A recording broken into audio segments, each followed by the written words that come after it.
Hey guys, in this video we're going to be doing 1C.4 and now we're going to be multiplying and dividing our rational and irrational numbers and then deciding if our answer is rational or irrational. So, first kind of example is, well, let's generalize what we should be looking for when we are multiplying rationals and irrationals together. So rational times irrational is going to give us a rational number, always. Irrational times an irrational is going to be irrational, always. And irrational times an irrational is either or. So sometimes, which you'll see later, we might get a rational, or sometimes it is an irrational.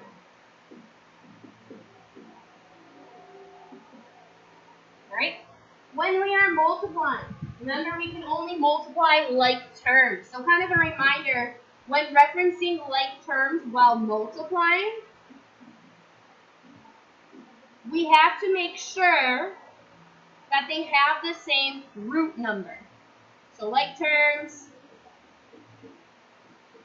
has the same root number. Right? So when you have a radical, the root number is whatever is in that little b part.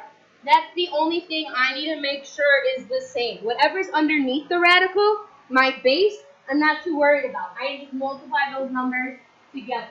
But you do have to make sure that they have the same root. Otherwise, they're not like terms and you cannot multiply them together. So let's look at what I mean. So, first example here, we have the square root of 10 times the square root of 10. I have to make sure that they have the same root. This is a 2, that's a 2. We can go ahead and multiply them together. They are like terms. So when multiplying, I basically combine my two radicals under one radical. So 10 times 10. 10 times 10 is 100. I go ahead and take the square root of 100, which is 10. And in case you forgot to get that square root symbol, you press Control, which is the yellow button on your calculator, and then I believe it's the x squared button that gives you the little radical. So that's in case you forgot how to do the square root. It's always nice to have that in our notes. Alright, next example. I have to make sure that I have like terms here. Again, I'm not too concerned about what's under the radical. I just have to make sure that they have the same root. So that has a root of 2, square root of 5. So those are like terms. Now, I know I'm going to be combining what my radicals are underneath one radical, right? So 2 times 5. The other part to remember is that we're still multiplying those coefficients. So I'm going to bring that coefficient of a 3 and a 4, and that gets multiplied outside of the radical, right? Don't put that inside. And now I just simplify. 3 times 4 is 12, and square root, I have 2 times 5, so that's going to give me the square root of 10. And there is no square root of 10, so that is my final answer. Alright, look at this. When we are looking at our answers, in first example, I had an answer of a 10, which was a rational answer. I had two irrationals, but when I multiplied them together, I got a rational. Over here, kind of all irrationals, and my answer was irrational. Right, so unfortunately, if you can't find that perfect square, it's just an irrational answer. Which you can do at the end step when you simplify and give your final solution. Alright, example number 3, I have the square root of 7 times the square root of 28. They each have that root of 2. They are like terms, so I can combine them under one radical. 7 times 28 is 196. If I check to see if that is a nice square, we will see that that gives us an answer of 14, and 14 is an integer, which is a rational number. Number 4, 2 times the square root of 3 times 5 times the square root of 45. Again, my roots are 2, so I can combine my like terms. I'm going to go ahead and bring my coefficients out to the front. 2 times 5 combine what I have underneath my radical, 3 times 45. And now I'm going to simplify. 2 times 5 is 10. 3 times 45 is 135.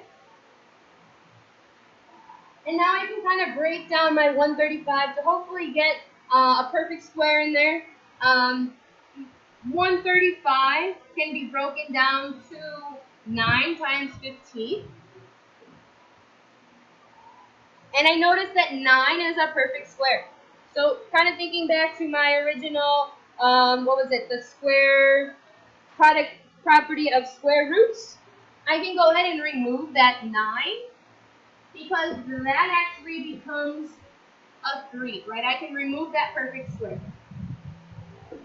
So 10 times 3 now times the square root of 15. And again, a little side note there was because if I were to have separated this section, right, square root of 9 times 15, what that becomes is the square root of 9 times the square root of 15. And 9, square root of 9 is 3. So that's where that comes from, in case you needed to see that. And my final answer here, I can't forget to multiply my coefficients one last time. So 10 times 3 is 30 times the square root of 15 is my final answer, which is irrational. All right, I'm just going to abbreviate that, IRR, irrational.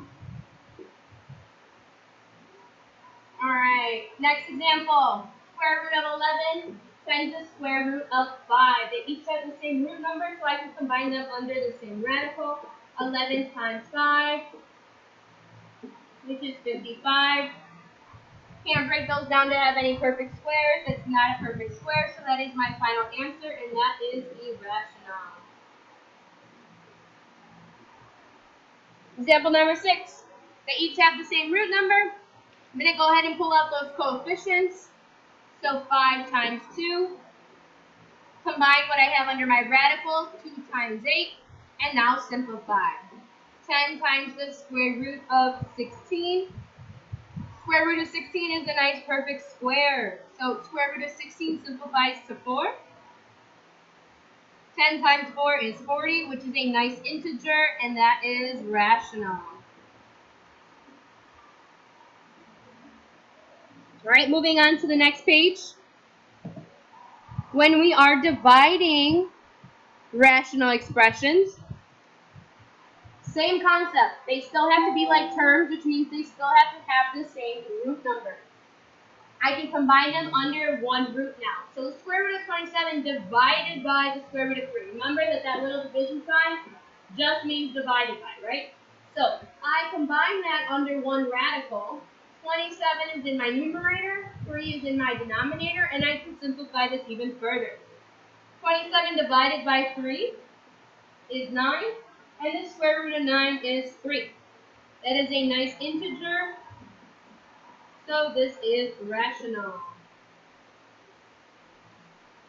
Example number 8, checking to make sure I have the same root. That is the root of 2, that is the root of 2. I'm dividing, so I can go ahead and put them all under one radical sum.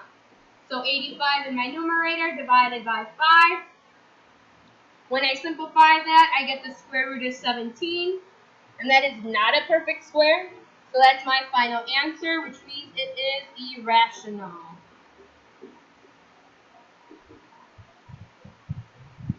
Alright, last 2 examples here. Example number 9. I have 18 times the square root of 90 divided by 3 times the square root of 6. So, still dividing. I only divide my like terms. So in this case, I'm going to be dividing my 18 over 3. Right, 18 divided by 3. Those are my like terms. And then my radicals, since they have also the same root, I'm going to go ahead and combine those and say 90 divided by 6. And then I'm going to simplify. 18 divided by 3 is 6. 90 divided by 6 is 15. 15 is not a perfect square. There's no other terms that I can pull out. So then this is my final answer, which is irrational.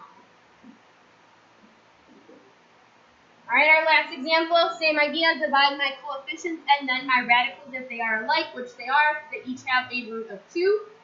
So I divide my coefficients, 14, lost my pen here, 14 divided by 7. Take my radicals, combine them under one radical, 48 divided by 3. Simplifying this all the way, 14 divided by 7 is 2.